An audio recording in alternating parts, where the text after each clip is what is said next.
Here we can see the underground water flows after the development here at Watersplash Farm with the bathtub. And now what will happen is the major underground flows which come through Shepperton are now effectively halted here by the bathtub barrier. This means water will be diverted south and north, and that increases the head of water here, making the water get closer to the surface and getting faster as it flows in the ground round here. So we will see the net effect, groundwater will rise, and CEMEX themselves have acknowledged this.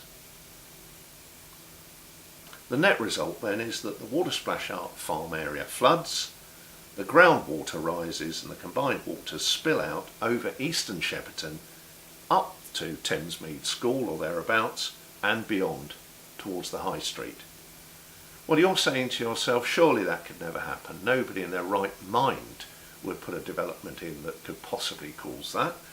Well, the bad news is it can happen, and even CEMEX themselves in their own reports say so in their groundwater monitoring plan. And I quote there, "Groundwater flooding is potentially an issue with respect to the residential properties on the western side of Gastonbridge Road and north of Halliford Road." That is CEMEX themselves, not me, not the objectors themselves.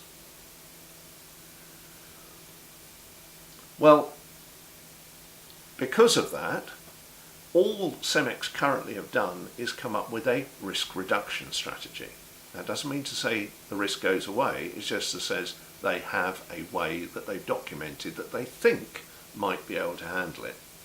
Well, that risk reduction strategy is a paperwork exercise, and it's now been fully approved by the Environment Agency, the lead local flood authority, Surrey County Council, and indeed the Surrey County Council planners, who are recommending that this development should proceed on the basis of it.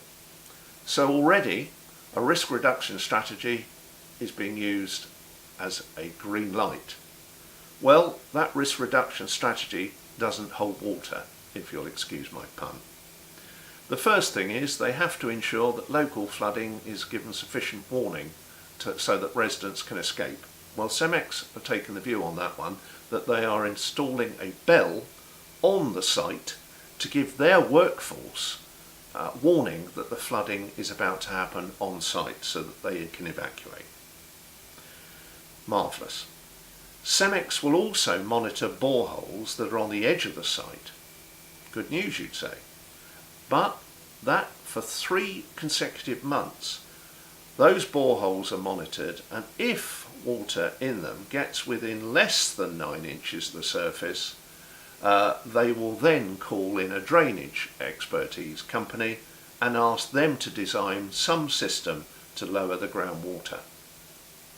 That solution, whatever it may be, and there is no indication of what it is, it's an aspiration, not an engineering solution. That design is then put before the Surrey planners, and if they approve it, the system will be put in place thereafter.